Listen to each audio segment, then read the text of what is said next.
Bonjour à tous et bienvenue sur la chaîne pour une nouvelle vidéo. Alors aujourd'hui, je vous propose un véhicule en vente. Je vais vous faire une présentation détaillée. On va pas le cacher, dès le départ, le véhicule que vous voyez là, ça va être un camping-car à petit budget. Voilà, il n'y en a pas à vendre en ce moment, clairement. Tout est cher, tout est trop cher, c'est très rare de tomber sur des bonnes affaires. Et là, je tente de vous en proposer une. C'est un camping-car qui peut être évolutif. Il y a des petits travaux à faire dessus.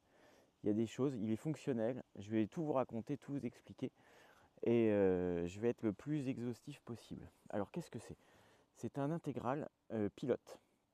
Galaxy MX-76. MX-76 de avril 1994. Ça veut dire qu'on est sur les derniers mois de commercialisation du porteur Peugeot J5 Citroën C25. Là, on le reconnaît aux roues de 16 pouces. On est donc sur un turbo diesel, donc le plus puissant. 2,5 litres turbo D, moteur de la Citroën CX, increvable, sans électronique, qui fait 95 chevaux et avec la direction assistée. Donc de ce côté-là, on n'est pas sur du vieux J5 Atmo sans DA. C'est vraiment la dernière évolution avant le passage au boxer et jumper qui sortait quelques mois après. Cette intégrale là de la gamme Galaxy, c'était vraiment le très haut de gamme de pilote à l'époque. Hein. Il faut que vous imaginiez que là, ils avaient clairement voulu concurrencer Imer. Et je vais être honnête avec vous, ils ont même réussi à faire mieux par rapport aux Imer de la même époque. On a déjà une face avant qui est entièrement en polyester et qui vient jusqu'ici à peu près. Et ensuite, on a le toit qui prend le relais. Donc en polyester à recouvrement, vous voyez. Les Imer de cette époque-là, on est sur un assemblage de tôle d'alu avec plusieurs raccords. Donc là déjà, on a cette belle face avant tout en polyester. Ils ont intégré ça du mieux qu'ils ont pu. D'ailleurs, il a une bonne bouille, hein. Moi je le trouve tout rond. Avec une calandre avec 4 phares, ça lui donne une bonne allure. On va retrouver aussi les bas de caisse en aluminium, comme chez Imer. Donc résistant. C'est pas du plastique. Voyez. Et donc, sur les côtés, on est sur de la tôle d'alu martelée. Et par contre, la face arrière, elle, sur ce modèle 94, eh ben, ça va être du polyester aussi. En entier. C'est une seconde peau qui vient par-dessus le panneau sandwich. Ceux qui sont fidèles à la chaîne depuis longtemps, depuis le début, vont se dire mais on connaît ce véhicule. Ouais, en fait j'avais exactement le même. Celui avec lequel j'ai fait mes premières vidéos, les vidéos techniques, etc. Et ben c'était le jumeau de celui-ci. C'est pas celui-là, hein, attention. Et le véhicule d'ailleurs appartient à une abonnée qui me suit depuis le début. Et on avait sympathisé à l'époque parce que justement on avait les deux jumeaux. Voilà. Donc polyester sur la face arrière. Là je vous présente les avantages de cette gamme, hein, pour ceux qui ne connaissent pas et qui voient que par Imer par exemple. Et une porte chauffeur également en polyester. Pour rappel, chez Imer à cette époque-là, on était sur de la porte en tôle d'alu. Et je vous l'ouvre, hein, pour vous montrer. Ah non, c'est fermé à clé, mince. On est sur une vitre électrique et non pas une vitre coulissante à guillotine. Donc, sinon, pour la construction, on est sur du classique, hein, plancher bois, ossature bois, etc. Comme ce qui se faisait à l'époque d'habitude. Voilà. Donc, qu'est-ce que je peux vous dire de ce véhicule sinon? C'est un véhicule qui est très sain. C'est une deuxième main. Il faut savoir que sa propriétaire actuelle l'a depuis 10 ans et a fait moins de 10 000 km avec en 10 ans. Attention, il a aujourd'hui 106 000 km garantis. Seulement 106 000. Ça fait 10 ans qu'il dort dans un garage fermé, hein, pas ouvert à tout vent. 10 ans qu'il est très très peu sorti, mais ensuite à des problèmes personnels, des raisons de santé, etc. C'est un véhicule qui a été très peu utilisé. On a toutes les factures depuis le début. On a même la facture d'achat neuf. Pour info, c'est un camion qui valait 340 000 francs en 1994. Vous allez voir, hein, la description à l'intérieur, il est très équipé aussi. C'est vraiment, vraiment chouette. Donc évidemment, il a des défauts. Il est complètement d'origine. Hein, il n'a pas été repeint, Il n'y a pas eu de tentative de dissimulation avec du mastic sur le toit, avec de la choucroute, avec des réétanchéifications, etc. Il est full origine, full. Donc comme vous pouvez le voir, bon, on a des petits défauts là dans l'alu, mais sinon on est sur quelque chose, en vrai, hein, honnêtement, hein, c'est pas parce que je le présente, dans des états comme ça, présentant comme ça pour un véhicule de 28 ans, il n'y en a pas beaucoup. On a les caches gris hiver du frigo qui sont présents, le cache du Truma, tout est resté en état, vous voyez. On a le Storban avec les fixations pour mettre les pieds sur la cellule. On a un attelage, une grosse rallonge de châssis avec un porte-moto qui se fixe dessus, donc j'ai tous les éléments. On a un porte-3 vélo. On a l'échelle d'origine pour monter sur la galerie d'origine. Une douche extérieure. Le reste c'est classique, WC.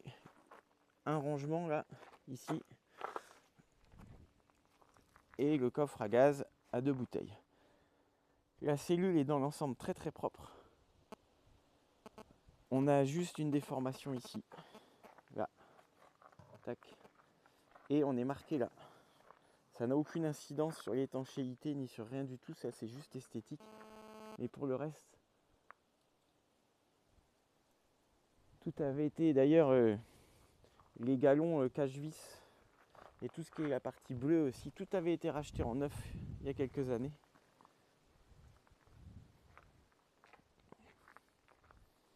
Vous voyez, hein, la lumière rasante, l'état des cornières, des jonctions, des éclairages. On est sur quelque chose qui présente vraiment bien. Alors, soyons honnêtes, totalement. Le but là, de la vidéo, c'est la transparence à 100%. Hein. Ce que je vais vous montrer là, ça va être le cas de 80% des intégraux de cette génération qui ont comme défaut, sauf que la plupart du temps, les gens ne vous le disent pas.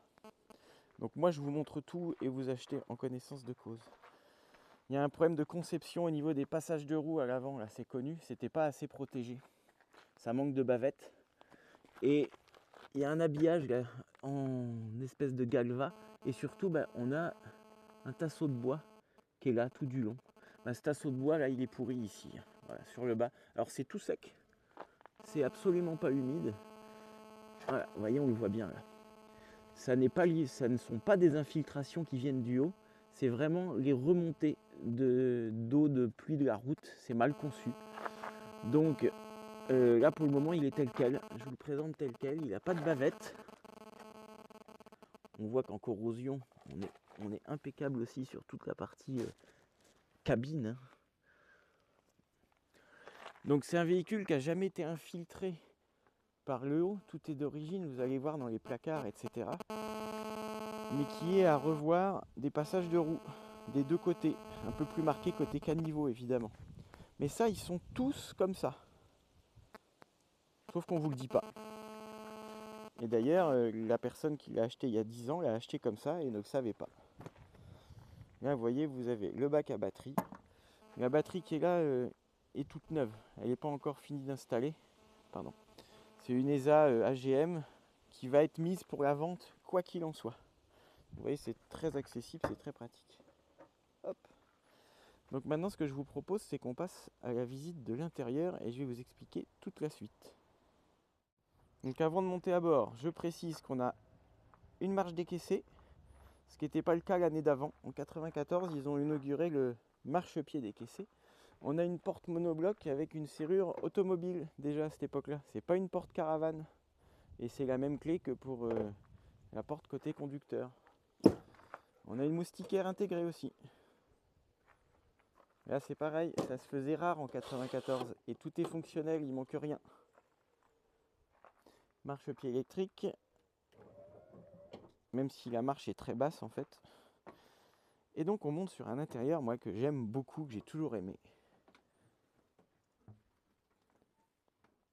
Très qualitatif, c'est très représentatif de cette époque.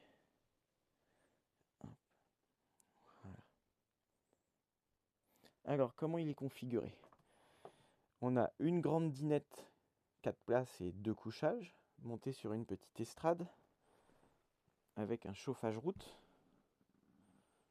repris sur le circuit de refroidissement moteur. On a la cuisine latérale, qui n'est pas très grande. Je rappelle hein, qu'on est sur un véhicule qui ne fait que 6 mètres de long, donc tout petit. La cuisine latérale, une petite dinette 2 places ici, qui fait un couchage, une place, et qui peut d'ailleurs être évolutif en fonction de votre usage. Ça peut devenir un coin bureau avec un grand plan de travail pour une activité quelconque. Ça peut se réarranger. Moi, ce que j'avais fait sur le mien à l'époque, c'est que j'avais fait faire un matelas sur mesure pour pas dormir sur des coussins et j'avais transformé ça en canapé avec des petits accoudoirs, etc. Ça faisait un coin lecture. Et donc cette grande cabine d'intégrale avec des sièges confortables, très bien intégrés. D'ailleurs, je vous montre aussi, hein, comparé aux Imer de cette génération, on va refaire pivoter le siège. Les deux sont pivotants. Hein. Voilà, on a un vrai tableau de bord intégré et non pas des rapiessages de contreplaqué avec de la moquette bien kitsch rajoutée. Là, c'est vraiment une pièce qui est moulée et qui suit la forme du tableau de bord d'origine. Et ça, franchement, je trouve que pour un véhicule de bientôt 30 ans, la conception était top. Donc vitre électrique. On a encore la moquette d'origine pilote, qui est en très bel état.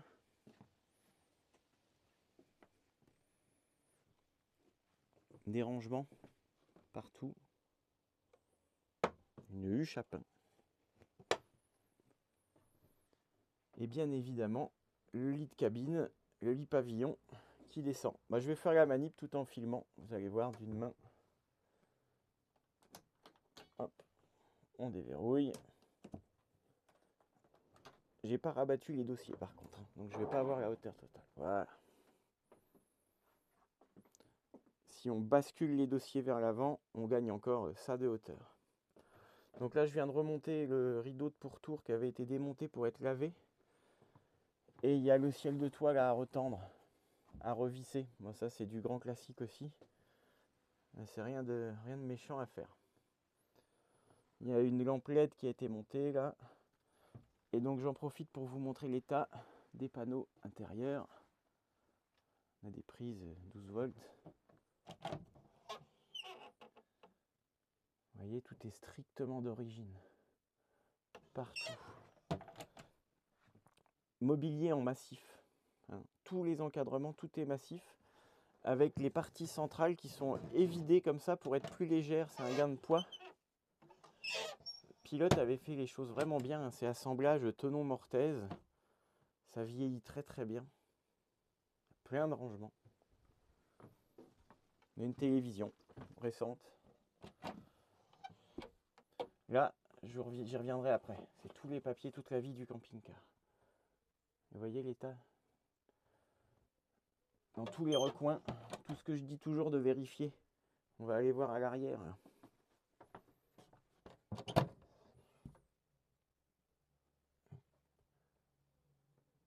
Tout est impeccable. On a la garniture d'origine. Rien n'a été bricolé. Je sais pas si on voit bien. C'est hyper sain. Une grande penderie. Avec les isolants de pare-brise et de vitre latérale d'origine. Vous voyez le fond de la penderie. Dans quel état on est. Tout est nickel. Et dans le sac qui est là, on a les rideaux de cabine qui ont été nettoyés, passés en machine. Les rideaux qui permettent, hop, je remonte le lit, qui viennent se fixer là. Et pour faire une occultation rapide tout autour.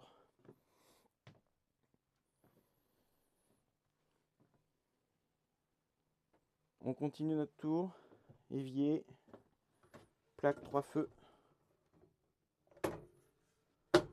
planche à découper s'il vous plaît, et tiroir à couvert, et un grand rangement bas avec les coupures gaz et un panier coulissant. Alors tout est ancien, hein, mais très fonctionnel et très bien conservé. Le frigo Trimixed qui a été révisé. C'est propre. On a un chauffage Truma à air pulsé avec le turbo vent. Hop, on a des bouches un petit peu partout. Y compris en cabine. Toutes les commandes se font d'ici. Tout fonctionne très bien. C'est centralisé là, c'est très bien fait. Le chauffage avec la ventilation et le boiler et toutes les commandes électriques avec voltmètre, etc. Je précise que le boiler est monté ici, là, en dessous. Et le clou du spectacle, dans un camping-car de 6 mètres et 5 places carte grise, c'est la taille du cabinet de toilette. Regardez-moi ce volume. Donc contrairement à un Imer, on a une grande fenêtre. On a un lanterneau. Donc lavabo qui a été refait. Il y a une nouvelle platine avec un nouveau lavabo, ça a été changé il y a quelques années. Les toilettes. Et une grande douche. Très grande douche, mais vraiment. Hein. Avec la paroi vitrée. Aucun souci d'infiltration. C'est tout d'origine, on voit que ça n'a pas été réparé, c'est la tapisserie d'époque. C'est le tissu d'époque. Aucun problème. Et lui aussi, il est chauffé par une bouche. Voilà. Donc voilà pour la visite globale. Je vais vous reprendre avec les papiers maintenant. Alors, nous revoilà avec la paperasse. C'est complet, absolument complet. Que ceux qui me présentent des véhicules de 10 ans auxquels il manque la moitié, eh ben, on qu'à prendre de la graine sur ce qu'on va voir là. Ça, c'est le double de clé. Double et triple de clé. De tout. La pochette du camion. Du J5. Avec la notice de bord.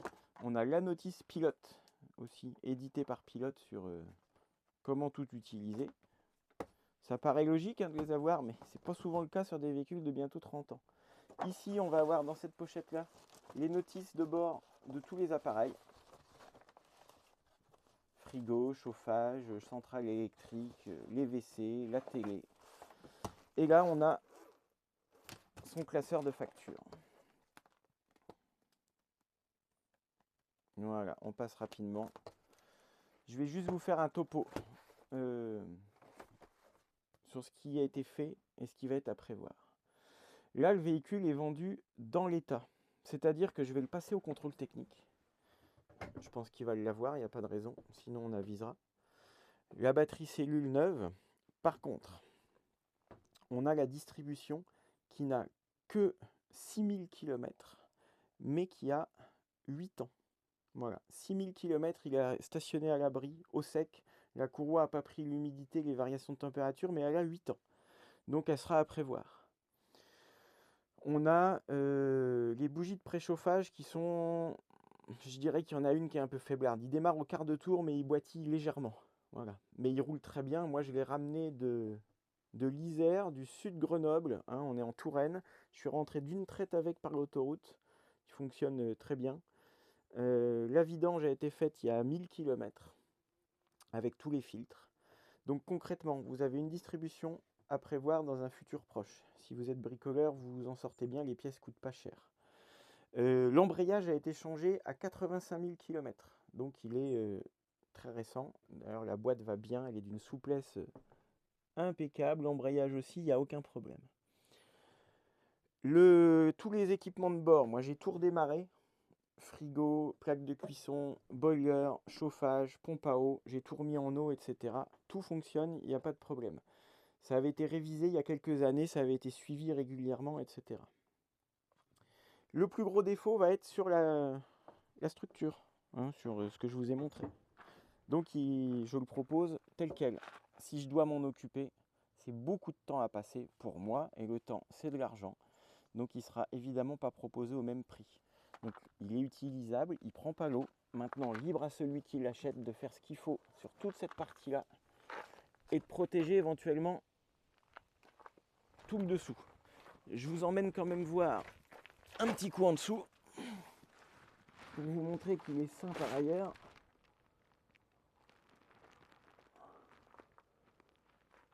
On a même des vérins.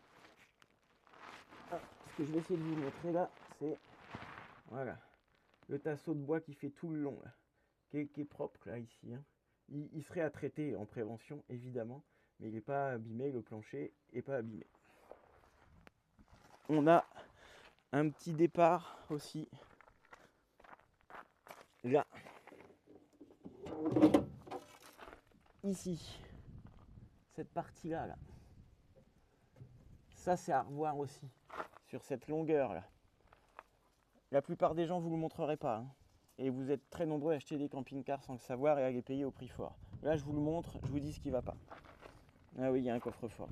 Hop. Hop.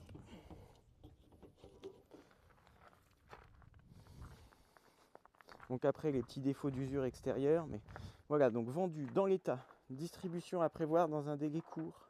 Les pneus sont bons, ils sont pas craquelés, ils sont anciens.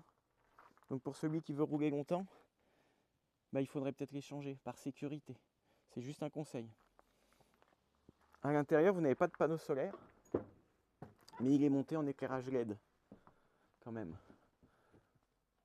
Ah, c'était coupé. Je vous fais quand même un test que vous puissiez voir que ça marche. Tac. Voilà. Et quand on allume ici à l'entrée, on a les 4 éclairages qui s'allument. Voilà. Donc ce que je vous propose, moi, c'est une vente telle quelle avec tous les défauts que vous avez vus. Ça peut pas être plus... Je peux pas être plus clair. Il faut savoir que la partie basse, là, ici, derrière ça, là, forcément, ça a pris aussi, ce n'est plus du tout humide, mais les remontées de flotte du passage de roue qui est juste derrière, voilà, ça a abîmé aussi. Donc il faut prévoir pour faire quelque chose de propre. Soit vous laissez comme ça et vous protégez le bas de caisse pour ne plus que ça bouge, soit vous êtes méticuleux, vous dégarnissez et puis vous remettez du contreplaqué. Il faut démonter le meuble, etc. C'est du temps à passer, puisqu'ici aussi il est abîmé. Voilà, c'est sec. Je précise, il ne prend pas l'eau. Donc dans l'état tel que vous le voyez là, c'est un véhicule que je propose avec le contrôle technique à 8 000 €. Hein, 106 000 km, je rappelle. Il y a un bel aménagement, 5 places carte grise, avec des ancrages pour les ceintures qui sont prévus sur une structure en acier. Ici, il y a juste à rajouter les boucles. Et c'est pas du bricolage sur du bois, on est sur la structure du camion. Ils sont prééquipés déjà, donc ça c'est important aussi si vous avez des enfants. 700 kg de charge utile, 5 couchages, 5 places carte grise. Donc tout ça pour 8 000 € avec un petit peu de travail. Mais un véhicule qui est malgré tout sain, avec un historique connu et limpide. Je pense qu'on est bien placé. Et sinon, je fais tous les travaux nécessaires, je le modernise et il sera vendu forcément bien plus cher. Voilà. Donc, et ben, sur ce que je voulais vous dire aussi, c'est que je ne vais pas le mettre en annonce sur Le Bon Coin ni ailleurs. Il reste à disposition des abonnés de la chaîne, on voit ce que ça donne. J'espère qu'il partira un passionné. N'essayez pas de négocier le prix non plus. Quand on voit ce qui se vend et au prix que ça se vend, celui-ci, c'est 8 000 €, c'est ferme. Sinon, il reste là et j'attaque les travaux. Et vous l'aurez pour 4 000 € de plus, au moins, pour se mettre au prix du marché. Et en vrai, c'est sans concurrence aussi, parce qu'il n'y en a pas d'autres à vendre. Et on est largement au niveau d'un Imer sur côté qu'on voit à 15 000 € pour moins de prestations et beaucoup plus de kilomètres. Allez, je vous dis à plus tard, j'espère que la vidéo vous aura plu. Vous me contactez par mail, les coordonnées sont à la fin de la vidéo et dans la description. Et puis, bien entendu, pour ceux qui ont besoin de mes services, vous n'hésitez toujours pas. Allez, à plus tard, bye bye!